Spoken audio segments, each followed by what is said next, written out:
Notre secours est dans le nom du Seigneur qui a fait le ciel et la terre. Viens Esprit Saint, viens par la puissante intercession du cœur immaculé de Marie, ton épouse bien-aimée. Petite parenthèse avant de commencer pour les nouveaux qui nous rejoignent, on s'est lancé depuis le mois d'octobre dans la lecture du livre du ciel de la mystique italienne Luisa Picaretta. Donc si vous voulez voir les premières lectures, vous pouvez aller dans la playlist lecture du dimanche soir sur ma chaîne Sous ton manteau céleste.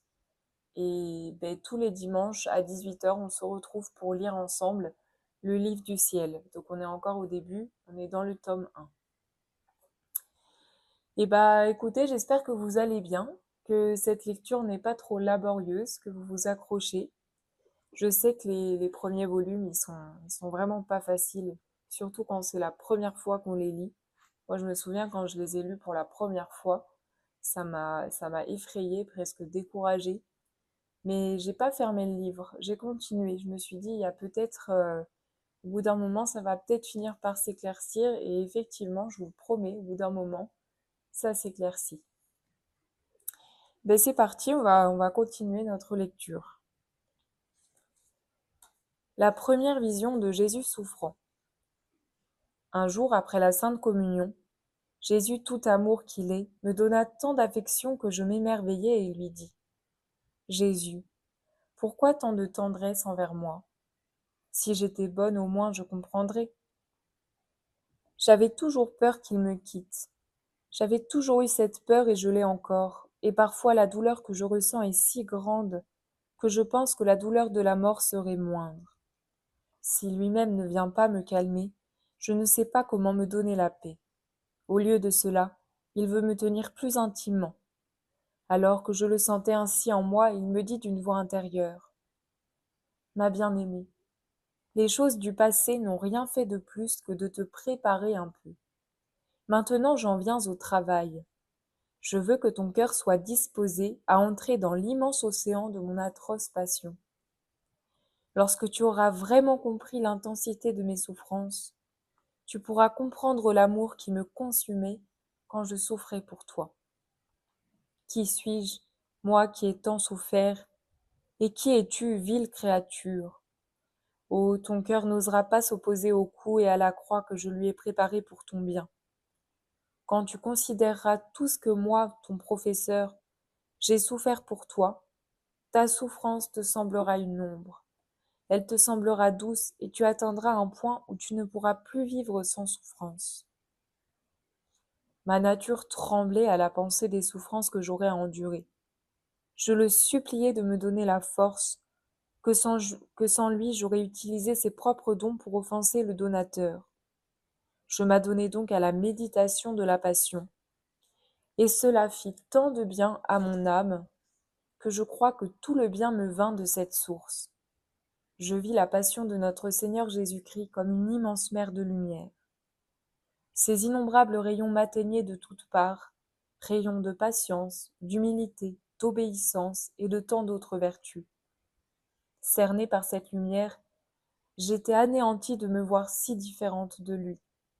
Ces rayons qui m'inondaient étaient autant de reproches pour moi. Je m'entendis dire : « Un Dieu plein de patience, mais toi ? Un Dieu qui est humble et soumis même à ses propres ennemis.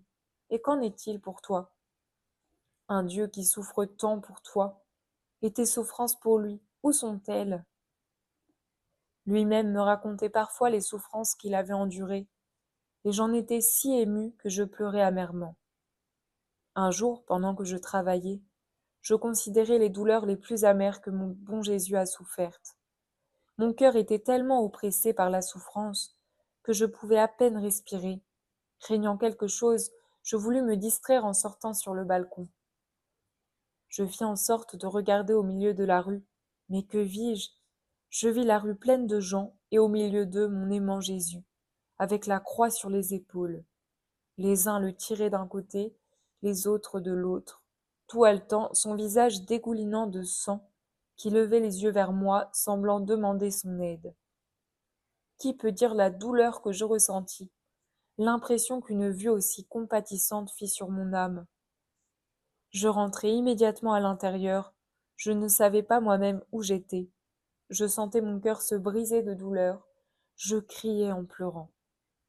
Je lui dis, mon Jésus, que je puisse au moins t'aider, que je te libère de ces loups enragés. Oh, je voudrais au moins souffrir ces douleurs à ta place, pour donner un soulagement à ma douleur. Ô mon Dieu, donne-moi la souffrance, car il n'est pas juste que tu souffres autant et que moi, un pécheur, je sois sans souffrance. Dès lors, je me souviens, un tel désir de souffrir s'alluma en moi, qu'il ne s'est pas encore éteint.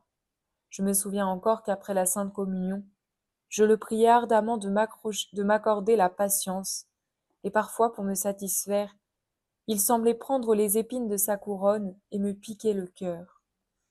D'autres fois, je le sentais prendre mon cœur dans ses mains, et il le serrait si fort que j'avais l'impression de perdre la raison à cause de la douleur.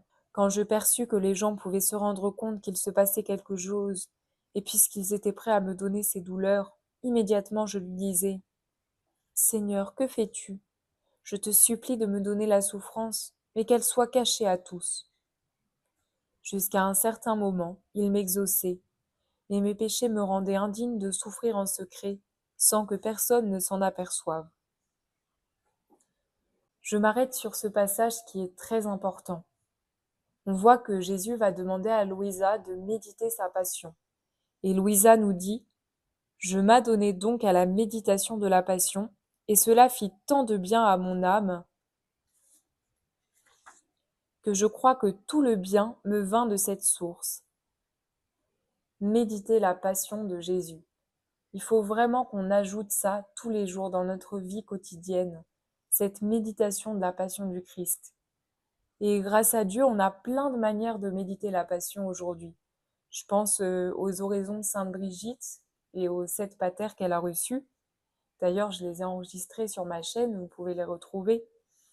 Je pense au mystère douloureux du chapelet, mais à tellement de dévotions que les saints ont reçues sur la passion de Jésus. Je pense aussi à la lecture tout simplement de l'évangile, de la passion du Christ, mais aussi évidemment les écrits de Valtorta où on a beaucoup de détails sur la passion. Mais pour méditer la passion, je voudrais vous parler des 24 heures de la passion que Louisa a reçues. Et ces 24 heures, c'est exceptionnel. On en reparlera souvent et Jésus va beaucoup en parler dans le livre du ciel. Mais si vous ne connaissez pas, je vous conseille vraiment, vraiment d'acheter ce livre. En fait, le principe, c'est que on va suivre Jésus pendant les 24 heures de sa passion et à chaque heure, il y a une méditation plus ou moins longue. Et je vous assure, c'est pas compliqué tous les jours de prendre 10 minutes, un quart d'heure, une demi-heure pour se plonger un petit peu dans la passion de Jésus. Et du temps, on en a. Combien de temps on perd sur nos téléphones à scroller ou à faire d'autres activités qui sont inutiles et qui sont de la perte de temps. Alors que si on remplace toute notre perte de temps par un peu de méditation, de lecture de la passion dans un premier temps, ça va littéralement changer notre cœur et changer notre vision des choses. Et c'est pas anodin que Jésus lui demande au début de son cheminement de méditer la passion. Et effectivement, je pense que nous-mêmes, cette ouverture à la passion du Christ, cette lecture quotidienne de la passion, va ouvrir notre cœur, va ouvrir notre esprit et va vraiment nous aider à comprendre ce que Jésus veut nous dire. Parce que notre humanité, elle est tellement obscurcie, tellement déchue, que bien souvent on ne comprend pas. Et pour le coup, ça, c'est quelque chose qui est à notre disposition. Autant sortir de notre corps, avoir des visions, etc., ça, c'est pas à notre disposition. Mais simplement méditer, lire la passion de Jésus et avoir le désir de rentrer dans, dans la passion de Jésus, ça, c'est à notre disposition. Et des dévotions, des révélations, il y en a tellement que c'est un véritable trésor. Mais vraiment, les 24 heures de la Passion, je vous les conseille fortement. Moi, personnellement, avant de lire le livre du ciel, les volumes, j'ai commencé par la Passion du Christ. Et je suis sûre que c'est ça qui m'a aidé à persévérer et à ne pas m'arrêter quand je comprenais pas.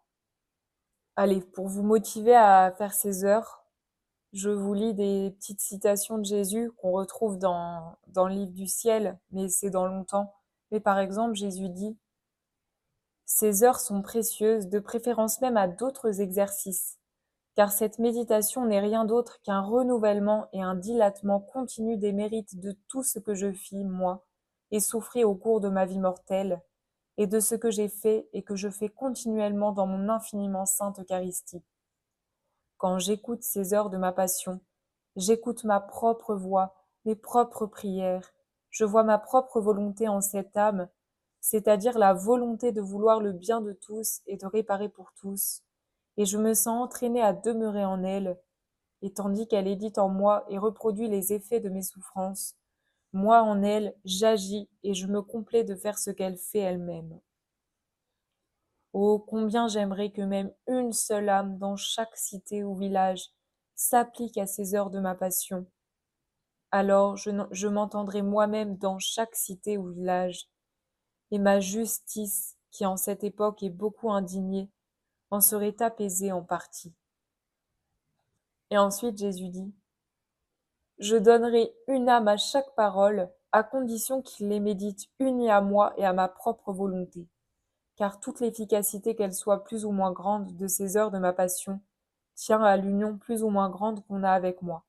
Et si elle les fait avec ma volonté, la créature se cache avec moi dans mon vouloir, et comme mon vouloir se met à agir, je peux, moi, faire tous les biens que je veux, même pour une seule parole, et ce, autant de fois qu'on fera cette méditation. Je vous lis une dernière parole de Jésus pour vous motiver. Celui qui pense toujours à ma passion forme dans son cœur comme une source salutaire, et plus l'âme s'applique à réfléchir à ma douloureuse passion et à méditer sur elle, plus cette source augmente de volume. Et comme les eaux qui coulent d'une fontaine sont des eaux communes à tous, de même cette source de salut qui se forme dans le cœur de celui qui médite sur ma passion sert à ma gloire, au bien de l'âme qui la produit et au profit de bien d'autres âmes. Donc, on a tout à gagner à rajouter la méditation des heures de la passion dans notre vie. Ça va nous profiter à nous-mêmes, mais profiter au monde qui en a tant besoin, profiter à nos proches, aux gens qu'on aime, bref, à tout le monde, aux âmes du purgatoire, à tout le monde. Et puis, ce qui est exceptionnel dans ces heures, vous verrez, c'est que on vient consoler Jésus, on vient réparer toutes les offenses qui lui sont faites, et on est avec lui dans sa passion, il n'est plus tout seul. Et puis comme il y a 24 heures, avant de les connaître par cœur, il faut du temps. Et c'est une chance parce que personnellement, par exemple, les oraisons de Sainte Brigitte, je trouve qu'on peut très vite les savoir par cœur. Et après, quand on sait par cœur, c'est dur de tous les jours prier correctement. Pour ma part, souvent, ça a été beaucoup de manière un peu mécanique. Alors que là, avec les 24 heures, il y a vraiment moyen chaque jour d'avoir quelque chose de varié. Et puis ces 24 heures, on peut aussi les alimenter parce que personnellement, j'ai essayé de retrouver les passages dans Valtorta qu'on peut retrouver dans les 24 heures là. Et c'est incroyable de faire le combo des deux. Par exemple, je pense à la première heure quand Jésus quitte sa mère.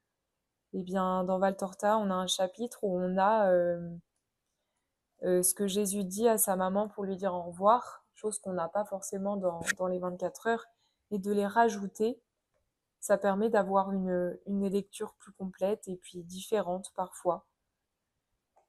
Et j'y pense aussi si jamais vous avez du mal à rentrer dans la passion, avec l'association française Louisa Picaretta du Père Chonang, on a mis les 24 heures en musique. Donc, si vous avez envie de rentrer dans les 24 heures avec douceur, bien, nous les proposons en musique. Et vous pouvez retrouver le lien pour vous procurer les CD dans la description.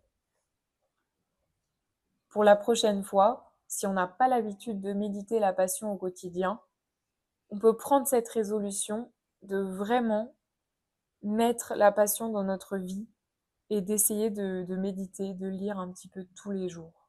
C'est très très important. Et encore une fois, on voit que c'est Jésus qui demande à Louisa de méditer sa passion pour la préparer à pouvoir comprendre, à pouvoir aimer et désirer souffrir avec Jésus. Parce qu'on ne peut pas désirer ce qu'on ne connaît pas.